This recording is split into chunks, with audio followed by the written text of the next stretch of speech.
Hey guys, welcome back. നമ്മളിന്ന് ചെയ്യാൻ പോകുന്നത് one of the most requested content ആണ്. വേറൊന്നുമല്ല, നമ്മുടെ ഫ്രീ എപ്പിക് കാർഡിനെ കുറിച്ചാണ്. നമ്മൾ ഇന്നത്തെ വീഡിയോയിൽ ഫ്രീ എപ്പിക് കാർഡിൻ്റെ സ്ക്വാഡ് ബിൽഡിങ്ങും അതുപോലെ തന്നെ ഓരോ പൊസിഷനിലും ഇതുവരെ കൊണാമി നമുക്ക് തന്നിട്ടുള്ള ബെസ്റ്റ് ആയിട്ടുള്ള ഫ്രീ എപ്പിക് കാർഡിനെ കുറിച്ചും വീഡിയോയുടെ എൻഡ് ആകുമ്പോഴേക്കും റാങ്ക് അടിസ്ഥാനത്തിൽ ടോപ്പ് 3 ഫ്രീ എപ്പിക് കാർഡിനെ കുറിച്ചും നമ്മൾ നോക്കുന്നുണ്ട്. അതുകൊണ്ട് തന്നെ വീഡിയോ മുഴുവനായിട്ടും അവസാനം വരെ കാണാൻ ശ്രമിക്കുക. വീഡിയോ ഇഷ്ടപ്പെട്ടാൽ ലൈക്ക് ചെയ്യുക, ഷെയർ ചെയ്യുക, സബ്സ്ക്രൈബ് ചെയ്യുക. നേരെ വീഡിയോ.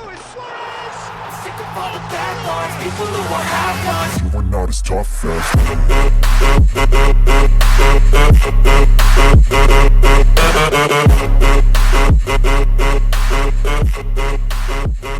സോ ഗൈസ്, നമുക്ക് നേരെ നമ്മുടെ ഗെയിം പ്ലാനിലേക്ക് തന്നെ പോവാം. ഗെയിം പ്ലാനിൽ പോയി കഴിഞ്ഞാൽ ഈ ഒരു സ്ക്വാഡിലാണ് നമ്മളിന്ന് സ്ക്വാഡ് ബിൽഡിംഗ് ചെയ്യാൻ പോകുന്നത്. സാബിയാണ് മാനേജർ, അതുപോലെ തന്നെ ക്വിക്ക് കൗണ്ടറാണ് നമ്മുടെ ടാക്ടിക്സ്. സോ നമുക്ക് അതിനെ നമ്മുടെ പ്ലേസിലേക്ക് പോകാം. ഇതിൽ നമ്മൾ ഫിൽട്ടർ ചെയ്യാണ്. ഫിൽട്ടർ ചെയ്തിട്ട് കാർഡ് ടൈപ്പിൽ എപ്പിക് കൊടുക്കുകയാണ്. അതിനുശേഷം നമ്മൾ ഡൺ ചെയ്ത് കഴിഞ്ഞാൽ നമുക്ക് അവൈലബിൾ ആയിട്ടുള്ള എല്ലാ എപ്പിക് കാർഡുകളും നമുക്ക് ഇവിടെ കാണാൻ സാധിക്കും. അതിൽ നിന്ന് നമ്മൾ ആദ്യം തന്നെ സെലക്ട് ചെയ്യുന്നത് ഗോൾ കീപ്പറെയാണ്. ഫ്രീ ആയിട്ട് കിട്ടിയ ഗോൾ കീപ്പറെ നോക്കുവാണെങ്കിൽ ആകെ എൻ്റെ കയ്യിൽ ഒരു കാർഡേ ഉണ്ടാവുള്ളൂ. അത് നമ്മുടെ സീമൻ്റെ ഈ ഒരു കാർഡാണ്. എനിക്ക് തോന്നുന്നു ഫ്രീ എപ്പിക് കാർഡിൽ ബെസ്റ്റ് ആയിട്ടുള്ള അല്ലെങ്കിൽ റാങ്ക് 1 നിൽക്കുന്ന ഒരു കാർഡ് തന്നെയാണ് സീമൻ്റെ ഈ ഒരു കാർഡ്. വന്നപ്പോൾ നല്ല രീതിയിലൊരു പെർഫോമൻസും കാര്യങ്ങളൊക്കെ ഉണ്ടെന്നുണ്ടെങ്കിലും കൊണാമി അത് ഫ്രീ ആയിട്ട് തന്നതിന് ശേഷം അത്യാവശ്യം പെർഫോമൻസും കാര്യങ്ങളൊക്കെ ഒന്ന് ഡ്രോപ്പ് ആയിട്ടുണ്ട്. എന്നാലും നമുക്ക് പ്രൊഗ്രഷനും കാര്യങ്ങളൊക്കെ ഒന്ന് റീസെറ്റ് ചെയ്തിട്ട് പ്ലെയറെ യൂസ് ചെയ്യാവുന്നതാണ്. നെക്സ്റ്റ് CBയിലേക്ക് നോക്കിക്കഴിഞ്ഞാൽ ഒരുപാട് എപ്പിക് കാർഡുകളൊന്നും കൊണാമി ഫ്രീ ആയിട്ട് തന്നിട്ടില്ല. എന്നാൽ തന്ന കാർഡുകളെല്ലാം ബെസ്റ്റ് ആയിട്ടുള്ള കാർഡുകളാണ്. അതിൽ ഒരു ഡിസ്ട്രോയർ കാർഡ് നോക്കിക്കഴിഞ്ഞാൽ നമ്മുടെ ഈ ഒരു കാർഡാണ്. ഡാനിയലിൻ്റെ ഈ ഒരു കാർഡ് എന്ന് പറയുന്നത് ഗെയിമിൽ തന്നെ ടോപ്പായി കിടക്കുന്ന ഒരു ഫ്രീ എപ്പിക് കാർഡാണ്. ഇതിന്റെ പ്ലേയിങ് സ്റ്റൈൽ നോക്കിക്കഴിഞ്ഞാൽ ഡിസ്ട്രോയർ ആണ്. അതുപോലെ തന്നെ ഗെയിമിൽ നല്ല രീതിയിൽ പെർഫോമൻസും കാര്യങ്ങളും കിട്ടുന്നതാണ്. ഞാൻ മുന്നേ പറഞ്ഞ പ്ലേയിങ് സ്റ്റൈൽ തന്നെയാണ് ഈ ഒരു കാർഡിന്റെ നെഗറ്റീവ് വശവും. അതെന്താണെന്ന് നോക്കിക്കഴിഞ്ഞാൽ ഈ ഒരു കാർഡിന്റെ സ്റ്റാറ്റ് നോക്കിയാൽ നിങ്ങൾക്ക് മനസ്സിലാവും. നമുക്ക് സ്പീഡ് എന്ന് പറയുന്നത് അത്യാവശ്യം നല്ല രീതിയിൽ കുറവാണ്. നമ്മുടെ ഡിസ്ട്രോയർ പ്ലേയിങ് സ്റ്റൈലിന്റെ ഒരു പ്രത്യേകതയാണ്. അത്യാവശ്യം മുന്നോട്ട് കയറി ചെന്ന് ബോളും കാര്യങ്ങളൊക്കെ ഇന്റർസെപ്റ്റ് ചെയ്യുക, അതുപോലെ തന്നെ നല്ല രീതിയിൽ തന്നെ അഗ്രസീവായിട്ട് കളിക്കുക എന്നൊക്കെയാണ്. പക്ഷേങ്കിൽ ഈ ഒരു കാർഡിന് സ്പീഡ് കുറവായതുകൊണ്ട് തന്നെ ഈ പുള്ളി പ്ലേയിങ് സ്റ്റൈൽ വെച്ചിട്ട് അത്യാവശ്യം നല്ല ഏരിയ കവർ ചെയ്യും. പക്ഷേങ്കിൽ സ്പീഡ് ഇല്ലാത്തതുകൊണ്ട് നമുക്ക് പെട്ടെന്ന് ബാക്കിലോട്ടേക്ക് ഇറങ്ങാനും അതുപോലെ തന്നെ നമ്മുടെ ഓപ്പോണന്റിന്റെ അറ്റാക്കേഴ്സിനെ ബീറ്റ് ചെയ്യാനൊന്നും പറ്റാറില്ല. അതുകൊണ്ട് തന്നെ ഈ ഒരു കാർഡ് നിങ്ങൾക്ക് ഉണ്ടെന്നുണ്ടെങ്കിൽ അത്യാവശ്യം ഇൻഡിവിജ്വൽ ഇൻസ്ട്രക്ഷൻ കാര്യങ്ങളൊക്കെ കൊടുത്തിട്ട് കളിപ്പിക്കുക. സോ നമുക്ക് നെക്സ്റ്റ് നമ്മുടെ ബിൽഡപ്പ് CBയിലേക്ക് നോക്കിക്കഴിഞ്ഞാൽ മറ്റാരുമല്ല, നമ്മുടെ ബെക്കംബോറിന്റെ ഒരു കാർഡാണ്. സോ ഈ ഒരു കാർഡ് നോക്കിക്കഴിഞ്ഞാൽ ഗെയിമിൽ തന്നെ ടോപ്പായിട്ട് കിടക്കുന്ന ഒരു കാർഡ് തന്നെയാണ്. നല്ല രീതിയിലൊരു പെർഫോമൻസും കാര്യങ്ങളൊക്കെ ഗെയിമിൽ കിട്ടുന്നുണ്ട്. അത്യാവശ്യം പ്രോഗ്രഷനും കാര്യങ്ങളൊക്കെ അഡ്ജസ്റ്റ് ചെയ്ത് കഴിഞ്ഞാൽ നല്ല രീതിയിൽ തന്നെ ഗെയിമിൽ ഇമ്പാക്റ്റും കാര്യങ്ങളൊക്കെ ഉണ്ടാക്കുന്നുണ്ട്. അതുപോലെ തന്നെ പ്ലേയിങ് സ്റ്റൈൽ നോക്കിക്കഴിഞ്ഞാൽ ബിൽഡപ്പ് ആണ് പുള്ളിയുടെ ഒരു പ്രത്യേകതയായിട്ട് എനിക്ക് തോന്നിയത്. നല്ല രീതിയിലൊരു പാസിംഗ് എബിലിറ്റിയും കാര്യങ്ങളൊക്കെ പുള്ളിക്കുണ്ട്. നിങ്ങൾക്ക് ഇവിടെ കാണാം. ലോ പാസ് 83, അതുപോലെ തന്നെ 84 ലോഫ്റ്റ് പാസും കാര്യങ്ങളൊക്കെ കിട്ടുന്നുണ്ട്. CBയിൽ വളരെ റെയർ ആയിട്ട് വരുന്ന ഒരു കാര്യമാണ്. അതുകൊണ്ട് തന്നെ ഈ ഒരു കാർഡ് എന്ന് പറയുന്നത് ഈ ഒരു എബിലിറ്റി ഉള്ളതുകൊണ്ട് തന്നെ നല്ല രീതിയിലുള്ളൊരു ഇമ്പാക്റ്റും കാര്യങ്ങളൊക്കെ നിങ്ങളുടെ ഗെയിമിൽ ഉണ്ടാക്കും. നെക്സ്റ്റ് നമ്മുടെ RBയിലോട്ടേക്ക് പോകാം. RBയിലുള്ള ഒരു കാർഡ് നോക്കിക്കഴിഞ്ഞാൽ നമുക്ക് കഫു തന്നെയാണ്. One and only Cafu. നല്ല രീതിയിൽ ഗെയിമിൽ ഇമ്പാക്റ്റും കാര്യങ്ങളൊക്കെ വരുന്നുണ്ട്. ഈ ഒരു കാർഡ് എന്തുകൊണ്ട് കൊണാമി ഫ്രീ ആയിട്ട് തന്നു ചോദിച്ചു കഴിഞ്ഞാൽ നോ ഐഡിയ ആണ്. അറ്റാക്കിംഗ് ഫുൾ ബാക്ക് ആണ്. അതുപോലെ തന്നെ നല്ല രീതിയിൽ സ്പീഡും കാര്യങ്ങളൊക്കെ ഗെയിമിൽ വരുന്നുണ്ട്. അത്യാവശ്യം ഡിഫൻസീവ് എബിലിറ്റിയും കാര്യങ്ങളൊക്കെ വരുന്നുണ്ട്. ഈ ഒരു സ്റ്റാറ്റ് എന്ന് പറയുന്നത് കസ്റ്റം പ്രോഗ്രഷൻ ആണ്. നല്ല രീതിയിലൊരു പെർഫോമൻസും കാര്യങ്ങളൊക്കെ ഗെയിമിൽ കിട്ടുന്ന ഒരു കാർഡ് തന്നെയാണ് RBയിൽ ഈ ഒരു കഫു എന്ന് പറയുന്നത്. ഇനി RBയിലേക്ക് വേറൊരു കാർഡ് റെക്കമെൻഡ് ചെയ്യുകയാണെങ്കിൽ എനിക്ക് പറയാനുള്ളത് നമ്മുടെ ബെല്ലറ്റിയുടെ ഡബിൾ ബൂസ്റ്റഡ് എപ്പിക് കാർഡാണ്. നല്ല രീതിയിലൊരു പെർഫോമൻസും കാര്യങ്ങളൊക്കെ കിട്ടുന്നുണ്ട്. പക്ഷേങ്കിൽ കുറച്ചുകൂടി എനിക്ക് കളിപ്പിച്ച് നോക്കിയപ്പോൾ ഇഷ്ടമായത് നമ്മുടെ കഫുയുടെ ഈ ഒരു കാർഡ് തന്നെയാണ്. ഇനി നമ്മുടെ LBയിലേക്ക് വന്നു കഴിഞ്ഞാൽ വേറൊരു ചോയ്സ് നമുക്കില്ല. കോസ്റ്റക്കൂട്ടിയുടെ കാർഡ് തന്നെയാണ്. പക്ഷേങ്കിൽ കോസ്റ്റക്കൂട്ടിയുടെ സിംഗിൾ ബൂസ്റ്റഡ് കാർഡ് എൻ്റെ കയ്യിൽ ഇല്ല. അതുകൊണ്ട് തന്നെ നമ്മുടെ LBയിലേക്ക് ഞാൻ നമ്മുടെ റോബർട്ടോ കാർലോസിനെ സെലക്ട് ചെയ്യുവാണ്.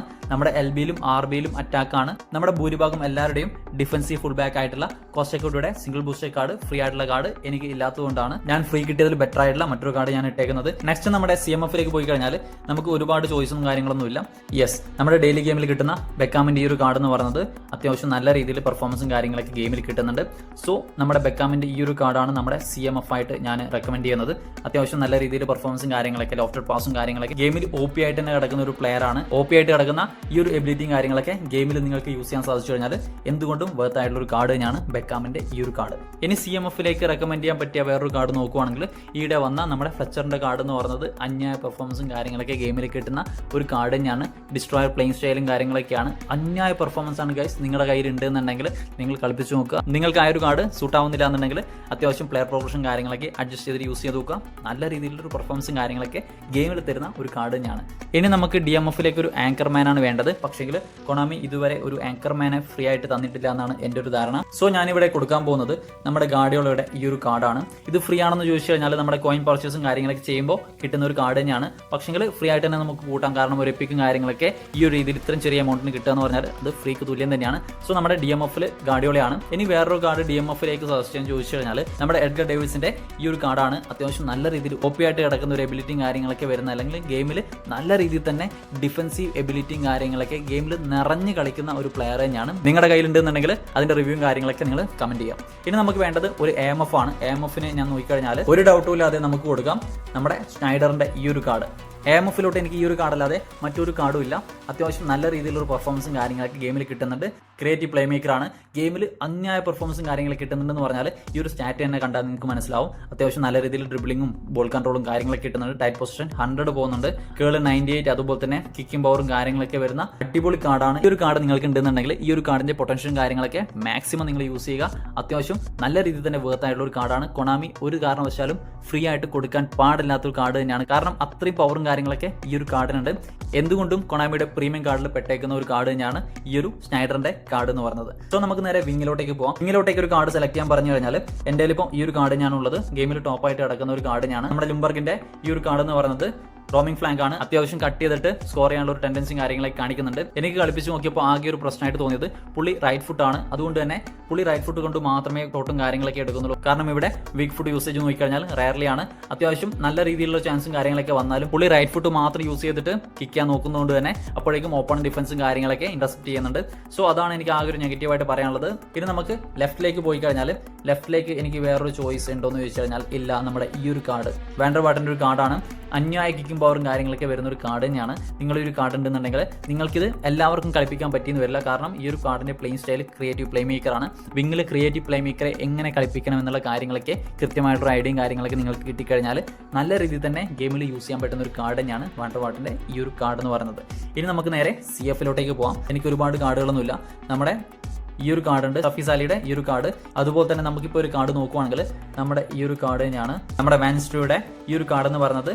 ഫോക്സ് ഇൻ ദ ബോക്സ് ആണ് പ്ലേയിങ് സ്റ്റൈൽ. ആകെ ഒരു നെഗറ്റീവായിട്ട് എനിക്ക് അത് മാത്രമേ തോന്നിയുള്ളൂ. നല്ല രീതിയിലൊരു പെർഫോമൻസും കാര്യങ്ങളൊക്കെ ഗെയിമിൽ കാണിക്കുന്നുണ്ട്. ബോൾ കൺട്രോളും കാര്യങ്ങളൊക്കെ കുറവായിരുന്നു. ഞാനിപ്പോൾ കൂട്ടി കൊടുത്താണ് 90 ബോൾ കൺട്രോളും കാര്യങ്ങളൊക്കെ കൊടുത്തിട്ടുണ്ട്. ഈ ഒരു പ്രോഗ്രഷനിൽ നല്ല രീതിയിലൊരു പെർഫോമൻസും കാര്യങ്ങളൊക്കെ ഗെയിമിൽ കിട്ടുന്നുണ്ട്. സോ ഈ ഒരു രീതിയിലാണ് എൻ്റെ കയ്യിലുള്ള ഒരു എപ്പിക് കാർഡിനെ കൊണ്ട് ഒരു പ്ലേയിങ് 11 സെറ്റ് ചെയ്ത് കഴിഞ്ഞാൽ, അല്ലെങ്കിൽ ഒരു സ്ക്വാഡ് ബിൽഡിംഗ് സെറ്റ് ചെയ്ത് കഴിഞ്ഞാൽ ഈ ഒരു രീതിയിലാണ് ഉണ്ടാവുക. നിങ്ങളുടെ കയ്യിൽ ഇതിനും ബെസ്റ്റ് ആയിട്ടുള്ള കാർഡുകളും കാര്യങ്ങളൊക്കെ ഉണ്ടാവാം. തീർച്ചയായിട്ടും നിങ്ങൾ ഓരോ പൊസിഷൻ വെച്ചിട്ട് തന്നെ കമന്റ് ചെയ്യാൻ ശ്രമിക്കുക. ഇനി അവസാനമായിട്ട് നമുക്ക് ടോപ്പ് 3 ഫ്രീ എപ്പിക് കാർഡിനെ നോക്കിക്കഴിഞ്ഞാൽ റാങ്ക് 3 ആയിട്ട് ഞാൻ കൊടുത്തേക്കുന്നത് നമ്മുടെ ഡാനിയലിന്റെ ഡിസ്ട്രോയർ പ്ലേയിങ് സ്റ്റൈലും കാര്യങ്ങളൊക്കെ വരുന്ന ഈ ഒരു കാർഡാണ്. അതിനോടൊപ്പം തന്നെ റാങ്ക് 3 വേറൊരു കാർഡും കൂടി ഷെയർ ചെയ്യുന്നുണ്ട്. നമ്മുടെ ബെക്കാമിന്റെ ഡെയിലി ഗെയിമിൽ കിട്ടുന്ന ഈ ഒരു കാർഡ് ഓർക്കസ്ട്രേറ്റഡ് പ്ലേയിങ് സ്റ്റൈലും കാര്യങ്ങളൊക്കെ വരുന്നതാണ്. അന്യായ പെർഫോമൻസും കാര്യങ്ങളൊക്കെ നിങ്ങൾ ആ ഒരു ആട്രിബ്യൂട്ട്സും കാര്യങ്ങളൊക്കെ OP ആയിട്ട് കിടക്കുന്ന നമ്മുടെ പാസിംഗ് ആട്രിബ്യൂട്ട്സും കാര്യങ്ങളൊക്കെ യൂസ് ചെയ്യാൻ പറ്റിക്കഴിഞ്ഞാൽ ഇത്രത്തോളം യൂസ് ചെയ്യാൻ പറ്റുന്ന വേറൊരു കാർഡ് ഇല്ലാന്ന് തന്നെ പറയാം. നമ്മുടെ റാങ്ക് 2 നോക്കിക്കഴിഞ്ഞാൽ മറ്റാരുമല്ല, നമ്മുടെ സ്നൈഡറിന്റെ ഈ ഒരു കാർഡ് തീർച്ചയായിട്ടും പ്രീമിയം കാർഡുകളിൽ പെടുന്ന ഒരു കാർഡ് തന്നെയാണ്. ഫ്രീ ആയിട്ട് തരാൻ ഒരു കാരണവശാലും സാധ്യതയില്ലാത്തൊരു കാർഡ് തന്നെയാണ്. എന്തോ ഭാഗ്യം കൊണ്ട് നമുക്ക് ഫ്രീ കിട്ടിയതാണ്. റാങ്ക് 2 തീർച്ചയായിട്ടും സ്നൈഡറിനാണ്. ഇനി നമുക്ക് ടോപ്പ് 2ലേക്ക് വേറൊരു കാർഡും കൂടി നോക്കിക്കഴിഞ്ഞാൽ നമുക്ക് കിട്ടുന്നത് ആകെ ഒരു കാർഡാണ്. നമ്മുടെ എഡ്ഗർ ഡേവിസിന്റെ ഈ ഒരു കാർഡ് എന്ന് പറയുന്നതും ടോപ്പ് 2ൽ എന്ത് തന്നെയായാലും റാങ്ക് 2 അർഹനായിട്ടുള്ള ഒരു കാർഡ് തന്നെയാണ്. OP ആയിട്ട് കിടക്കുന്ന ആട്രിബ്യൂട്ട്സും കാര്യങ്ങളൊക്കെയും അതുപോലെ തന്നെ ആ ഒരു ആട്രിബ്യൂട്ട്സും കാര്യങ്ങളൊക്കെ തീർച്ചയായിട്ടും 100% ഗെയിമിലും കിട്ടുന്ന ഒരു കാർഡ് തന്നെയാണ് ഈ ഒരു കാർഡ് എന്ന് പറയുന്നത്. ഇനി നമുക്ക് നേരെ റാങ്ക് 1ലേക്ക് പോകാം. റാങ്ക് 1ലേക്ക് വേറെ ആരുമല്ല, നിങ്ങൾക്ക് എല്ലാവർക്കും അറിയാവുന്ന പോലെ തന്നെ നമ്മുടെ ഡേവിഡ് വില്ലയുടെ ഈ ഒരു ഗോൾ പോച്ച കാർഡാണ്. തീർച്ചയായിട്ടും OP ആട്രിബ്യൂട്ട്സും OP പെർഫോമൻസും കാര്യങ്ങളൊക്കെ ഗെയിമിൽ കിട്ടുന്ന ഒരു കാർഡാണ്. ഞാൻ മുന്നേ സ്നൈഡറുടെ കാര്യം പറഞ്ഞ പോലെ തന്നെ പ്രീമിയം കാർഡിൽ പെടുന്ന ഒരു കാർഡ് തന്നെയാണ്. നമ്മുടെ 8 പോലെയും അതുപോലെ തന്നെ അങ്ങനെ ഗെയിമിൽ ഗ്ലിച്ചായിട്ട് കിടക്കുന്ന ഒരു CF കാർഡാണ്, അല്ലെങ്കിൽ ഗോൾ പോച്ച കാർഡ് തന്നെയാണ്. അത് എന്തുകൊണ്ടോ കൊണാമി ഫ്രീ ആയിട്ട് തന്നേക്കുന്നതാണ്. അന്നത് കോയിൻ കറക്കി ഒരുപാട് കോയിനും കാര്യങ്ങളൊക്കെ കളഞ്ഞ് എടുത്തവർ തീർച്ചയായിട്ടും വിഷമിക്കുന്നുണ്ടാവും. ഇതുപോലെ ഫ്രീ ആയിട്ട് കൊണാമി കൊടുക്കുമ്പോൾ അത്രയും ആട്രിബ്യൂട്ട്സും കാര്യങ്ങളൊക്കെ അല്ലെങ്കിൽ ഗെയിമിൽ സീനായിട്ട് കിടക്കുന്ന ഒരു കാർഡ് തന്നെയാണ്. ഇനി നമുക്ക് ഈ ഒരു വില്ലയുടെ കൂടെ റാങ്ക് 1 ആർക്ക് ഹോൾഡ് ചെയ്യാൻ പറ്റും, അല്ലെങ്കിൽ ആർക്ക് ഷെയർ ചെയ്യാൻ പറ്റും, ആർക്കാണ് അതിന് അർഹത എന്ന് ചോദിച്ചു കഴിഞ്ഞാൽ the one and only Costacurta. Free ആയിട്ടും കൊണാമിക്ക് ഇതുപോലുള്ള ആട്രിബ്യൂട്ട്സ് അല്ലെങ്കിൽ ഇതുപോലുള്ള പെർഫോമൻസും കാര്യങ്ങളൊക്കെ തരുന്ന കാർഡുകൾ തരാൻ പറ്റുമെന്ന് തെളിയിച്ച ഒരു കാർഡ് തന്നെയാണ്. നമുക്ക് ഒരു തരത്തിലുള്ള പ്രതീക്ഷയും കാര്യങ്ങളൊന്നും ഇല്ലാത്ത ഒരു കാർഡ് തന്നെയായിരുന്നു. പക്ഷേങ്കിൽ ഇന്ന് നമ്മുടെ സ്ക്വാഡിലേക്ക് ഈ ഒരു കാർഡ് വന്നു, പിന്നീട് ആ ഒരു സ്ക്വാഡിലേക്ക് നമുക്ക് വേറൊരാളെ നോക്കേണ്ടി വന്നിട്ടില്ല, അല്ലെങ്കിൽ തിരിഞ്ഞു നോക്കേണ്ടി വന്നിട്ടില്ല എന്ന് വീണ്ടും വീണ്ടും വീണ്ടും പറയാൻ പറ്റുന്ന ഒരു കാർഡ് തന്നെയാണ്. സോ ഗൈസ്, ഇത്രയും കാര്യങ്ങളൊക്കെയാണ് ഈ ഒരു വീഡിയോയിൽ. ഇതാണ് നമ്മുടെ ടോപ്പ് 3 ഫ്രീ എപ്പിക് കാർഡുകൾ. ഈ റാങ്കിനെ കുറിച്ചുള്ള അഭിപ്രായങ്ങളും കാര്യങ്ങളൊക്കെ തീർച്ചയായിട്ടും കമന്റ് ബോക്സിൽ പ്രതീക്ഷിക്കുന്നുണ്ട്. സോ ഗൈസ്, വീഡിയോ വൈൻഡപ്പ് ചെയ്യാണ്. Bye guys.